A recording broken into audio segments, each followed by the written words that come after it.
Yo, what's going on everybody? So today I'm going to show you my updated build for Whirlwind Barbarian with Dust Devils, and as you can see on the screen, I was able to hit over 600 million with a second hit with almost the same number, almost. But this area's bearing with all the ancient setup, I tested both setups with the Bolt's Will and Wrath of the Berserker, but I find this setup much more powerful. Yeah, someone thinks that the Wrath of the Berserker is more sustained DPS, but that's not necessarily true because this build has no cooldown at all on Call of the Ancients, and it is not even invigorating from Hellborn in the Infernal Horde. You don't even need that buff. The footage you will see is without this buff, so still a showcase what I was able to reach. My goal was to reach 600 million. I was managed to get even higher. Now, I'm not sure if everything was aligned, if the stars aligned. Maybe I was able to get more if I had like max roll on the Fist of Fate. There's one thing that's not working out at all, and it's definitely Infernal Horde with good spires and good spawns. The runs I've gotten lately are absolutely terrible when it comes to Ether. So farming mats is pain. I'm not even running all the instances here for the buffs. I believe I was missing a incense that increases all stats, which is pretty powerful.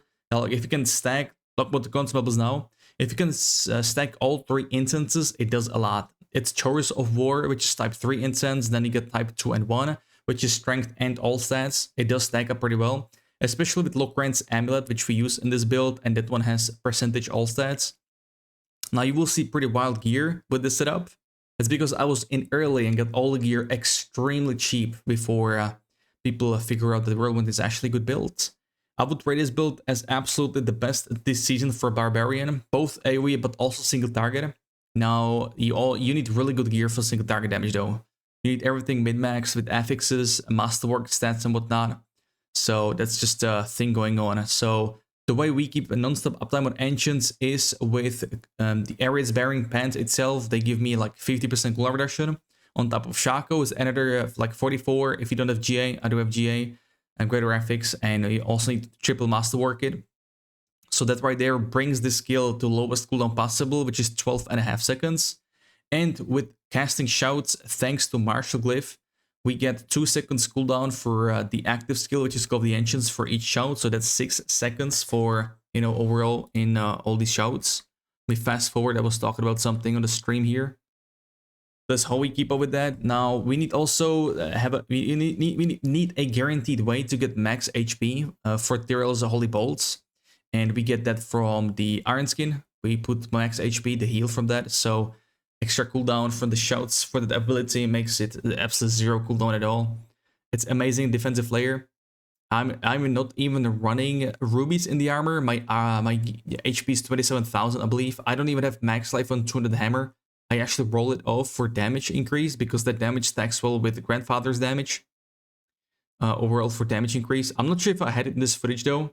This screenshot of the big damage over 600 million you saw was taken after this one, I think, because I changed some stuff, but it's all in the updated planner. It's all in the description. I will show you. Let's fast forward to the bosses real quick, and then I'm gonna roll it back while I talk about the planner and whatnot. That's wave 7. As you can see, Ether looks horrible. Wave 9 right here. So there is one thing with Ramaladni. What you gotta do, Ramaladni keeps bugging out in the combination of Fist of Fate. It's on the planner as well, written. Whenever you enter a new instance or boss instance, you need to unequip Ramaladni because Fist of Fate cancel out Ramaladni damage effect, that skill increase, damage skill increase in every instance and boss room. So that's what you gotta do. You'll see me do it in a second once I wake up. I actually had no instants and buffs going on for this boss fight. Oh, that's super awkward. That's super awkward. Excuse me for not min-maxing and showing you the best possible outcome. As you can see, there I unequipped the Ramaladni. You need to wait for 45 from Warcry to trigger counter-offensive from skill tree. I would kind of welcome a bit more 45 build-up, but not really needed. As you can see, we're shredding the boss. Not even fully buffed. Was lucky with the spawn here. That can really mess you up on these boss kills, by the way. If you have unlucky, it's right there. If you have unlucky spawn, it's just gonna take a while.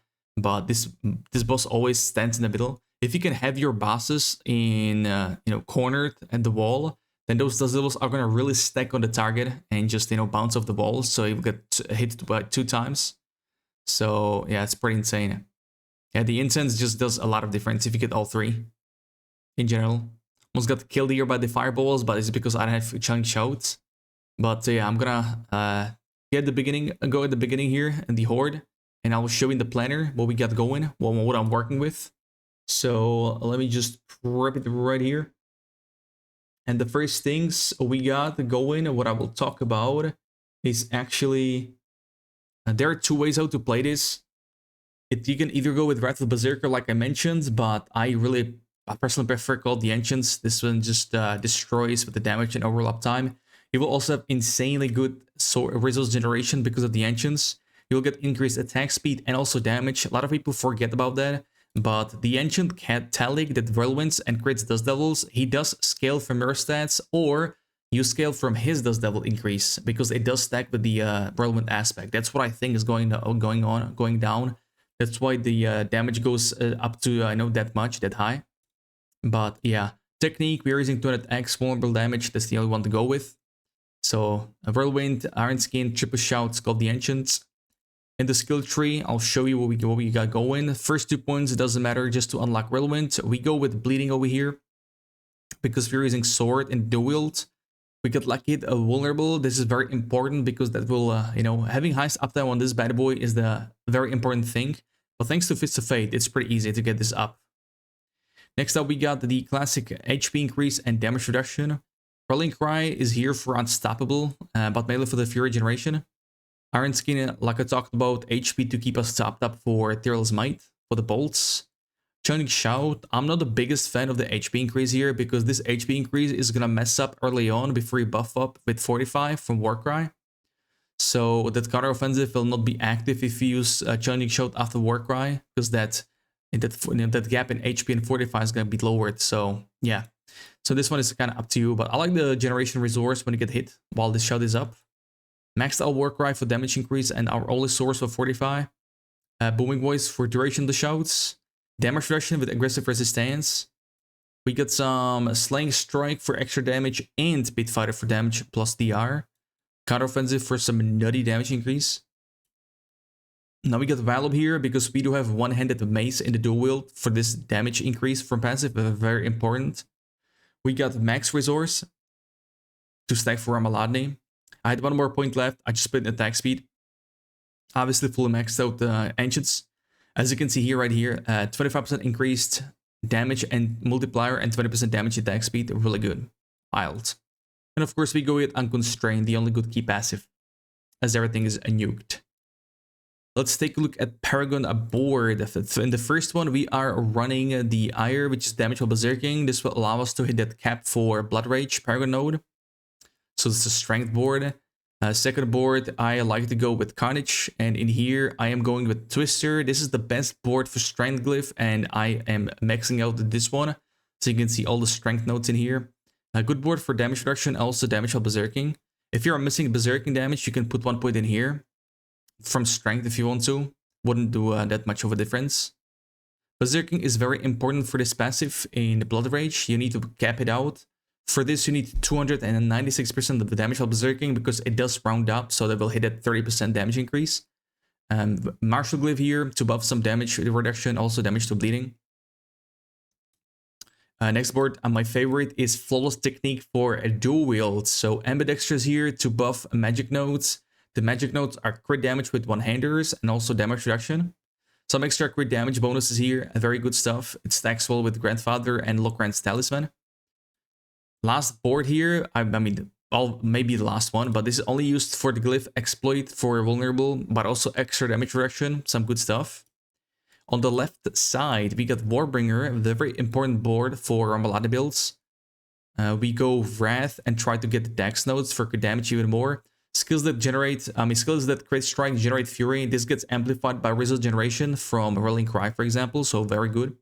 Max Fury nodes here, very important to take. And last board we got going is a Decimator for this damage increase. And this is great for Willpower Glyph right here. Very good on the way. Min-max, so I'll go with Revenge. You need Thorns for this glyph to activate. That's why you see 1 point in my skill tree. So a lot of barbs with this glyph don't even run any Thorns. They have 0 Thorns, which means there's no activation for this glyph, right?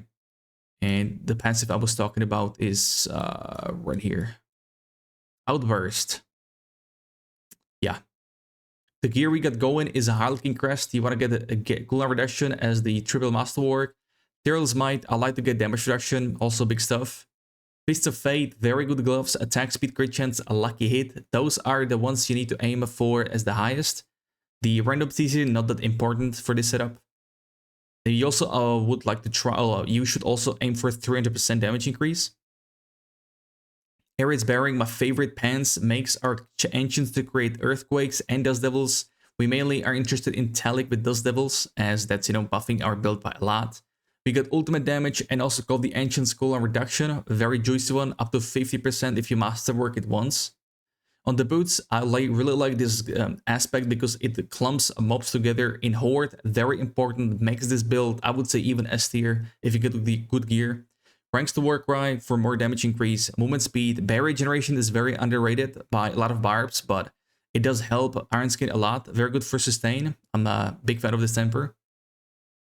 On the 200, we go with the Whirlwind Dust Devil aspect as it's 200% stronger, this aspect.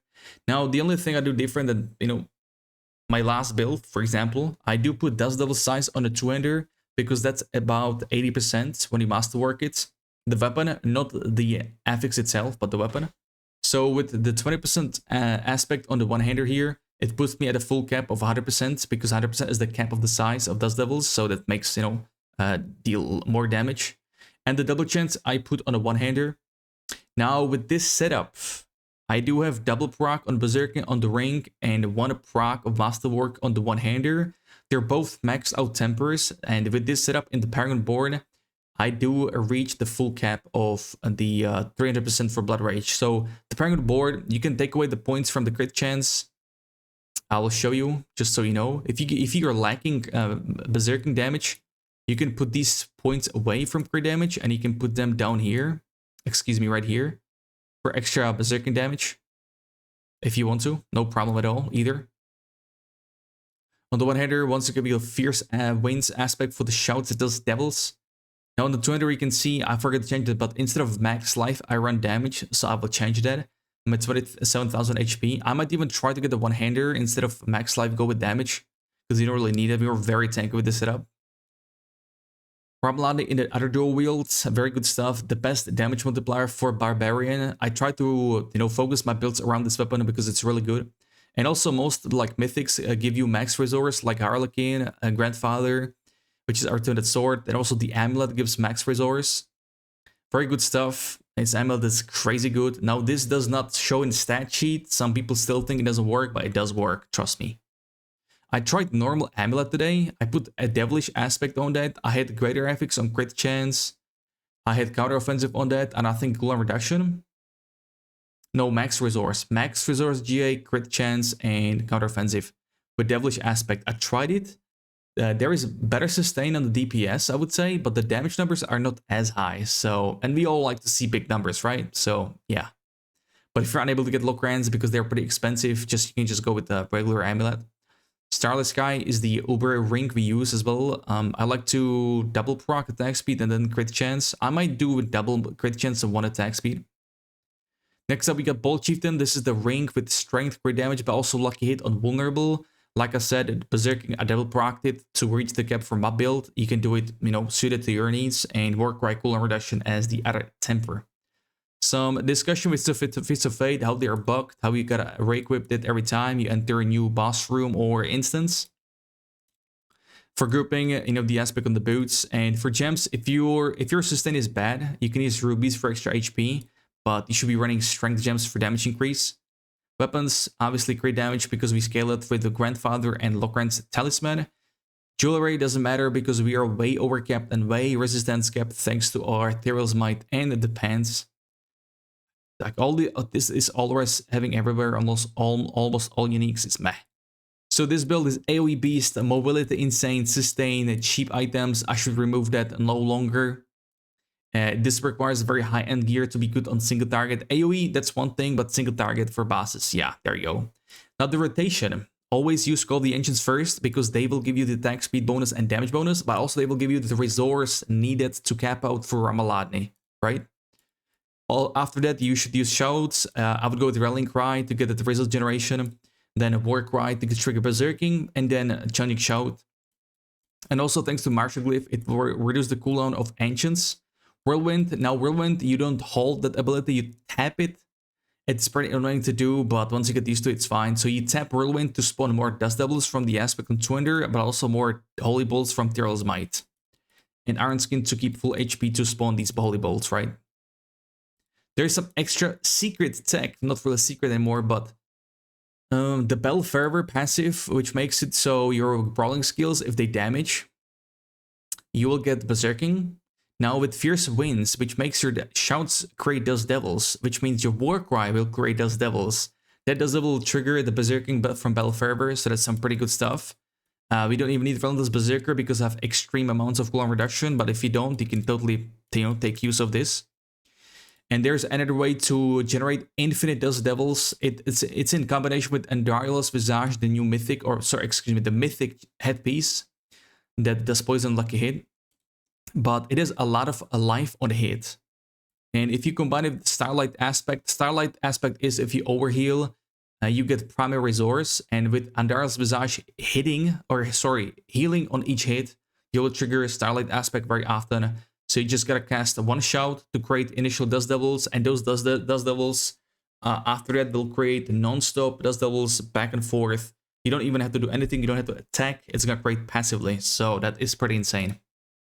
But you cannot really scale the Dust Devil damage as much, so it does the good damage on single target, stuff like that. It's very good for like Helltide farming, AoE farming, but besides that, it's kind of meh. But I believe we covered everything, so gamers, I appreciate you all watching. Thank you very much. Once again, this planner will be in the description.